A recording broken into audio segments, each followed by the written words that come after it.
Welcome to the Miniatures Paintbrush. Today we're going to talk about painting up some Fenrisian Space Wolves for Russ and the Allfather. How?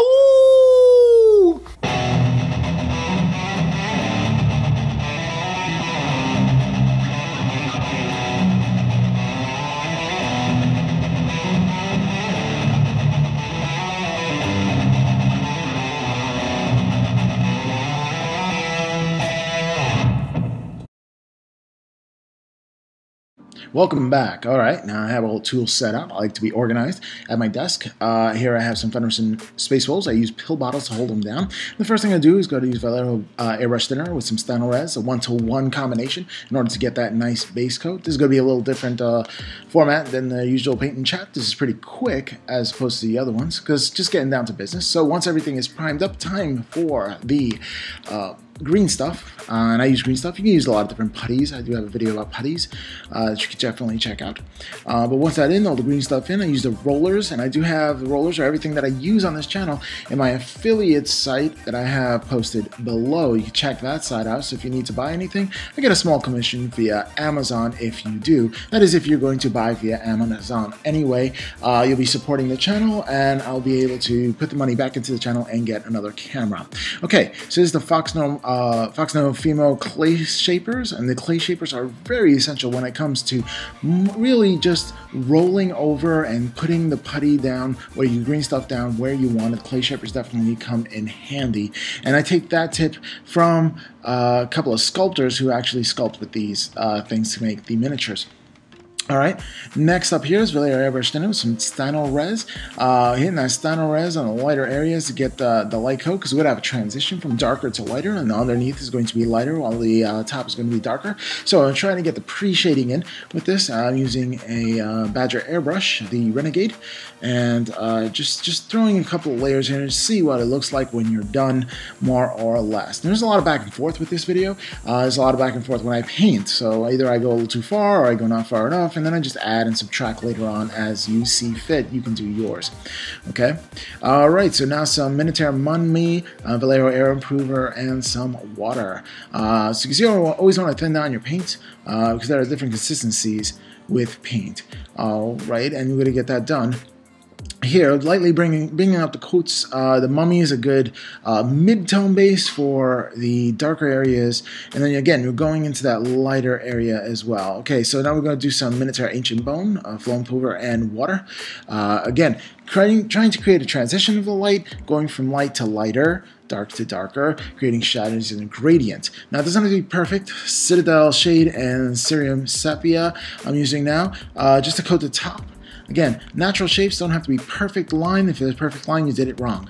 Alright, Citadel Shade, Agri's Earth Shade right on top. Again, getting darker, and I'm applying that with a brush just to get those edges in. Again, this is a pretty thick coat on top because this is a very, very satiny finish. Alright, it's time for some Bone White with some Flow Improver. And the reason I use that is because again, we're going from darker to lighter, we're using different tanners.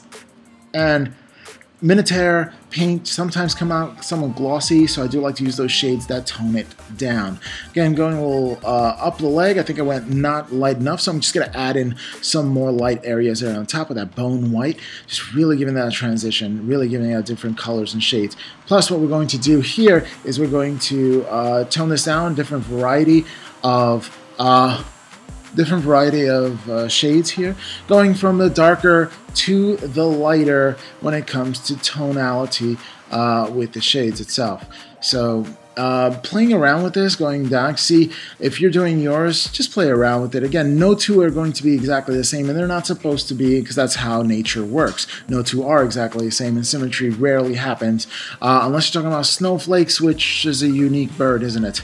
Okay, so you see there I'm dipping it right into the pot. Now normally I don't use shade like this, very occasionally I do. In this case, when I'm doing fur, yes, I do dip into the shade pot and go into that without diluting it. Sometimes if I feel that the edges edges are a little bit rough, then yeah, I'll just dip my brush into water as well, just to dilute it so I have a little more control. And it's hard to say control when you're blobbing on paint like this, but indeed, no straight lines are being made here, therefore becoming more of a naturalistic kind of color. And you see how when it dries, it blends in really nicely. Okay, next up, I am doing the eyes here. I did the eye. I'm just using a red coat to go around the eye, and then a yellow, iridescent yellow right on top of the eye. Just to give it that yellow eye look. And I'm looking at wolves. Sometimes you have those yellow eyes that kind of glow at you. That's what I was going to do for iridescent kind of yellow look, and then having those blood around. Now, while I was using the red, now I'm using Scale Color Intense Red. While I was using the red, I said, hey man, you know what would be great? If maybe I can just really just go in with that intense red and give it that really deep, rich red look on top of it. So again, playing around with different reds here and just layering the reds in different areas just to give it more color as well. And, you know, I get a little overzealous, and I also take that same red because I really like that intensity from Scale 75. I mean, it's a really great color line, and it is really great when you want to do some glazes, when you really water it down. Scale 75 is thebomb.com. Alright, so some intense ink. It's intense red ink, and this is really watered down. I mean, supremely watered down. Just when you thought you think you watered it down enough, no, water it down some more, because the more you water it down, the more control you put on. The more time it takes to build up those layers, but you're building up the red to your satisfaction. Also, it decreases the chances that you're going to make a mistake. And this is a really simple step. Like, it really just took me a couple of minutes to be able to get this done, and the effect came out really great, just bringing up the transitions, and I'm just trying to show you right there. Sorry for the camera going in and out when it comes to focusing. I'm learning how to use this new camera, and later on I learned to shut off the autofocus and go manual focus with these things, and I think that would improve it even more so. If I can actually control the depth of field in video, that would be great, but I don't think it gives you that option in video. It gives you that option with photos. So again, sorry about any kind of image quality. I'm trying to learn new angles. I'm trying to learn new things. I'm trying to bring better content to the channel, and I really did try to record this. I couldn't really paint anymore because I don't even have any more Fenrisian rolls right now. I do have some that are mounted later on that I'll get to, but that's in a different kit completely. And I am always under the vise of I can't open a no cereal box until I finish the old cereal box. Now, some people are not like that. People look at me like I'm absolutely nuts and bonkers, and maybe I am. That's what makes me interesting. But yeah, no, I do not. I'm doing the Battle Force box here for the Space Wolves, and I will not build anything else right now until I'm done with at least a couple of units, or I try to get through, and I'm really trying to burn through this battle box and bring this battle box to you, if possible, for painting tutorials. So there's going to be quite a few Space Wolves right now, but I do have other and AOS content coming up soon. I do take breaks sometimes, Minotaur Raven Black now. I do take some breaks at times, and I'll go to painting miniature bones figures, and for me that's a great palette cleanser. I also build scale model cars. I also do scenery and terrain. I'm doing houses for my Trollkin army. I'm gonna have a little village going on. I am currently building a gaming table, which is taking the better half of the year. I gained momentum in the summer, but now with the cold weather, having things glue and dry in freezing temperature it's not conducive to doing so. So, you know, that table will come, and when it does come, possibly some battle reports with it as well. Good news is that I'm going to play my first game of a 40K, so this is going to be an interesting experience for me this weekend. All right, so there it is, that black nose, and I happen to do some intense red, some more, just going along the gum line here, and I didn't want it to actually match too much with the red that I put onto the nose area as well. So what I do here is I go back And I do a shade of Nun Oil just to darken down the recess and also darken down the intense red. And it really gives it a different flavor to the miniature, to the actual red and intense ink. So those two mixing in together is an interesting combination. Plus, I get to do the recesses right here in the mouth, which makes it so much easier. Normally I do an oil wash, but I felt, what the hey, I'm going to do the Nun Oil. It was there and I was lazy. What the hey. All right, just go for it. If I have the materials to make life easier, why not make life easier, right? Oil washes are great, although you do have the extended dry time, that's one. You do have, well, great coverage in the recesses, and it's easier to reactivate, but you also have to, you know, hit your miniatures with some coverage of some kind of varnish before you go on to the next level. I didn't want to feel like doing all that. I kind of wanted to just get it done, so Nun Oil seemed like the right choice for me. Here I am taking just some bone white and hitting the teeth with some bone white, or a bone white kind of white mixture. Or is it that I primed it with white? Yes, I primed it with white, and then I'll hit it with bone white later on if you want to. Now you can do that with bone white, or you can hit it with dead white as well. For the final highlight, after I hit it with bone white, I'm going to hit it with the dead white, just to bring the real details out, the highest highlights out of the teeth. And if you want something to be realistic, go in layers of different colors. And the layers of different colors meaning that it has one layer of, you see something darker, and it slowly, gradually goes up to the highlight. All right, time for game color black. And what I'm going to do here is the foot pads. Now the foot pads aren't clearly defined here, so I kind of have to take some liberty here, but I did want to add some foot pads to them. So just a couple of dots with that black going across makes it just that much more realistic. It came out great. Now some eyeshadow brush applicator. I do like to use these whenever I use pigment powders, and this pigment powder I actually made myself, not literally picking out plants and crushing them up, no, but I did have pastel sticks that I bought from my hobby store, and I grinded them up with a mortar and pestle, and I got myself this powder. This powder really goes on great, and it's so super cheap. Do I have other powders for pigmentation? Yeah, but I kind of want to use this one up first, okay, since I went to the effort of actually making them, and they came out great anyway. Sometimes if you want to really have a mud effect, you may want to mix these kind of powders with some alcohol, and then the alcohol will dry and it leaves like a muddy type of effect as well. Okay, blue poster tack. You put some blue poster tack where your miniature is going to sit, especially if you want to do the base as a sub-assembly like I do, and you leave that poster tack there so you can work around the area, and when you do finally glue your miniature onto the base, what you have here is a plastic to plastic connection, and I do like to use the glue, Tamiya's extra thin cement glue, which actually melts the miniature onto the base there, so it's not going anywhere. I have some Green Stuff World skulls. Green Stuff World does not have an Amazon site. They do have an eBay site, so if you want Green Stuff World skulls, go onto the eBay site. Just look for Green Stuff World, I guess, skulls on eBay, and hopefully you can get their store. If you do want to have the equivalent, Games Workshop does put out skulls. I do have 2 boxes of them, and they're amazing. I just picked them up, and I will use them after I finish using up all these skulls. That is in the affiliate sites. Okay, so some gray primer on this, just trying to give that mid-tone here, so this way I can deepen down the shadows and bringing up the highlights. Some people like to do these in black and then bring them up because they already have the shadows there. I just went mid-tone. I wasn't putting too much emphasis onto the base, emphasis enough, so I shaded down with some Nun Oil just to have a gradient, and I didn't want to put too much emphasis on the base because I didn't want it to detract from the miniature itself. So a lot of grays, some dark tones, some brown tones I get in there, and you see it's going to be mostly shading, and then reshading, and then reshading, and then reshading again.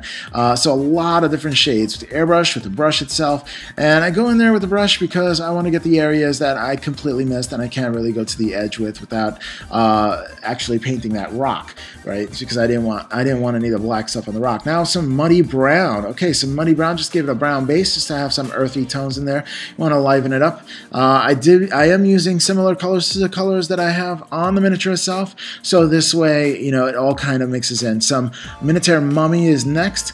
Again, using the same colors on the base as you do onto your base as well as your miniature kind of just unifies everything. And when it comes to the rock, I wanted one edge of the rock to be darker than the rest, so I had to be very, very careful where I laid down the paint when it came to the larger rock. And where did I get these rocks? Well, I got the rocks from the street. Ancient Minotaur Bone is next, and I'm hitting that rock again, trying to bring the highest highlights in, trying to create that gradient, so this way the rock looks cool, not just like a regular rock, but something like, you know, that was probably sculpted and put onto the piece, and that's what I was going for there. And rocks in itself lends itself to realism. I like that. Okay, so time for some dry brushing of some Vallejo Bone White. Yes, and I'm using a nice little soft Nicole brush that I got from Hobby Lobby. You can pick up brushes like this at any of your arts and crafts stores, so you check them out. Just make sure the bristles are soft indeed. Some people use makeup brushes for dry brushing, and that is a good idea. So they seem to be a little more expensive. It just depends on where you go. So if you can get a good deal on a makeup brush, that is great. Remember, soft bristles is where it counts. And remember, with makeup brushes, they're blending on their faces. The people who use makeup. All right, Citadel Shade, Drakenhof Nightshade, just to add some blue coldness to it, because it is the dead world of Fenris, and that is cold. Some Liquitex Flowade and some Vallejo Game Bone White. Now, I use the Flowade whenever I do edge highlighting. It just has the paint flow, and you do have to get your own rhythm with that. You got to know how much it's going to flow. You don't want it to overflow. You want it to even flow. Yes, I had to do that. Okay. Or flow evenly. So as you see there, I'm just on the back, just removing paint till I get the comfortable level that I know it's just going to have just enough paint that goes down, gets off there. Now, oddly enough, when I do edge highlight with white, it's a pain in the butt. And the reason why it's a pain in the butt is because for some reason my white dries really quickly. I'm going to try watercolors at some point and see if it has the same effect, or maybe I can just improve on that and just get rid of all my other whites, because it's a pain. I guess white is very good when you want to mix it to yellow, and when it comes to edge highlighting, I go for the bone white. It just makes it easier for me. Sometimes I go for a sky blue. It just depends on what base color is for your model. For space walls, I usually go sky blue, and it works out to a good effect. All right, next up, time for the base here. I just have Elmer's Glue All. I'm going to make some snow for that base, and from there just putting some Vallejo Model Color Silver. You can skip this test, I was just playing around with that. It works the same effects. Some Scene-O-Rama Snow, again, links in the description onto the site for my affiliates that you can get all these items for. Good stuff. And some Arm & Hammer baking soda, also links, affiliate links in the description. Just trying that new, hey, you know what, if I can afford another camera and I could do the camera into camera, maybe I can have some live chats. That would be awesome, right? All right, so you do the old mixing. Yeah, that's right. Mix it up good.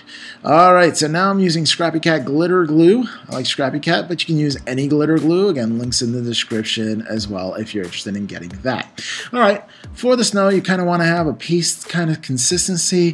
Throw it in. It's just what you're comfortable with. It will dry. Just to let you know that if it's too wet, it'll get blobby on you, and you kind of want to get it blobby on you because snow isn't perfect. All right, so time to take off some of the post tack. I'm using my X-Acto blade, and once that's off, I use no, it's wrong. Tamiya's extra thin cement, not Drakenhof Nightshade. Sorry about that. Okay. Yep. Cement is really great. Again, blending that into there, making sure that it is stuck on there forever, ever, because it literally melts both of the plastics together. You can't go wrong when they're fused, right? Alrighty, so I am intending to play with these models, so they are going to get used. Time to put on some decals onto the actual surface itself of the rock. Be careful here that they might pull off. You don't want to pull off your nicely painted paint job from here, so just be careful, or you should have done what I didn't do, which was to varnish it before I did this step. But now it's in, looks pretty cool. I like it a whole lot. I hope you enjoyed it.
Now that's all there was to it.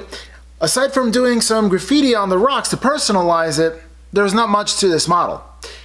Well, I hope you liked this video and I hope you found it helpful. And if you like the videos, like, share, and subscribe. And I'll catch you next time on the Miniatures Paintbrush. Peace. How?